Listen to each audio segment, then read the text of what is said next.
Don't forget to subscribe and leave a comment on this video saying I subscribed. Let's get into it.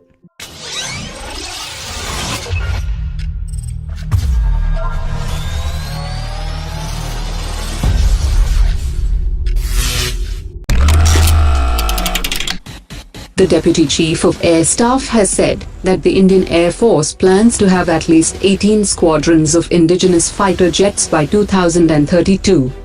He also said that the squadrons of the indigenously built fleet would include the Tejas Mk1, Mk1A, and Mk2, and these fighter jets would be the mainstay of the inventory in the next 10 years.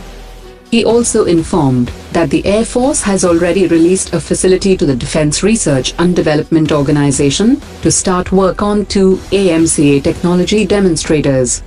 Realization of the plan is to fly 2 technology demonstrators of a 5th-generation aircraft, and once the airframe is ready and flown, more aircraft will be included in a phased manner. As the 36 Rafales are delivered till 2022, an official indicated that Dassault Aviation could likely be given an additional order in later years. The tendering process has already begun for the 400 billion rupees Project 75I of the Indian Navy, and responses have been received from foreign manufacturers in October. According to an expert, the Indian Navy has a positive experience with its Foxtrot-class and Kilo-class Russian submarines, and the Russian offer of the Amur-class submarine will be a vast improvement on the Kilo-class submarines currently operated by the Indian Navy. Continuing with the Kilo-based logistics infrastructure would save money, and fitting the BrahMos on the Project 75I submarines would be much easier on a Russian submarine. Larsen & Toubro has accumulated extensive experience of working with Russian designs, and a senior Larsen & Toubro engineer has said that the company already has 85% of the technology that is needed for fabricating a Russian-designed submarine for Project 75I. Due to its increased capabilities, the Chief of the Indian Air Force has categorized the Tejas Mk2 as medium-weight fighter jet, and the Indian Air Force is already taking control of the program, and it is pretty impressive. Keeping in mind the future technologies, the Air Force is planning to give 5th-generation upgrades from the AMCA program to the later blocks of the Tejas Mk2 aircraft. Indian Air Force is no longer just a customer in the development of the aircraft, but also an active participant involved in the troubleshooting process. Union Defense Minister has said that the government chose to purchase only 36 Rafale aircraft from France in 2015, instead of the 126 being negotiated by the previous government, as infrastructure and other technical requirements of the Indian Air Force does not allow for greater induction.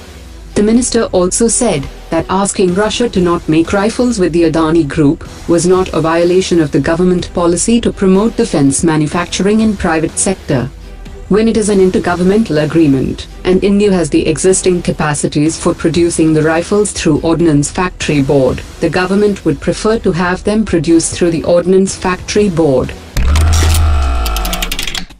The top Indian Army officials have come to an agreement that there is a need to transform the Indian Army to meet the current capabilities and be ready for the future.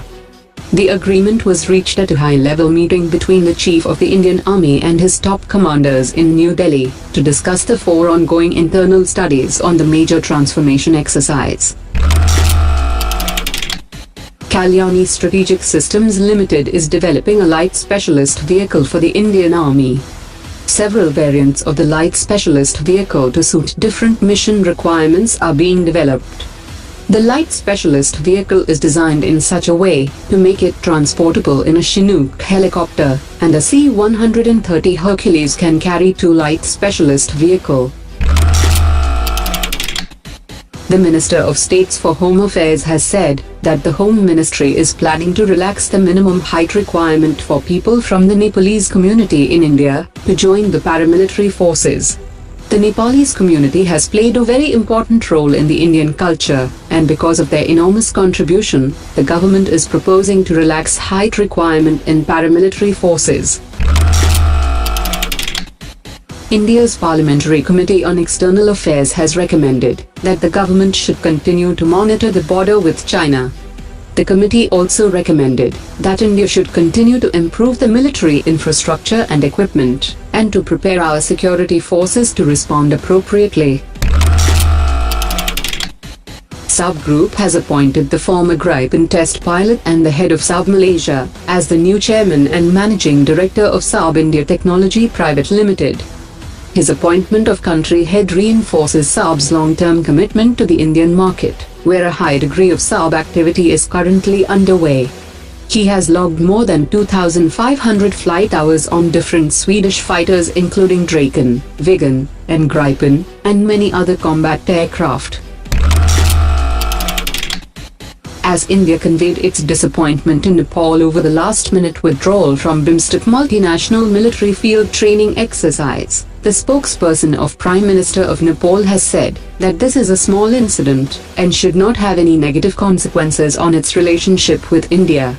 He also added that Nepal was committed to equal relationship with both India and China. The BIMSTEC field training exercise is being conducted between September 10th and 16th in India, while Nepal and Thailand have decided not to participate in the exercise.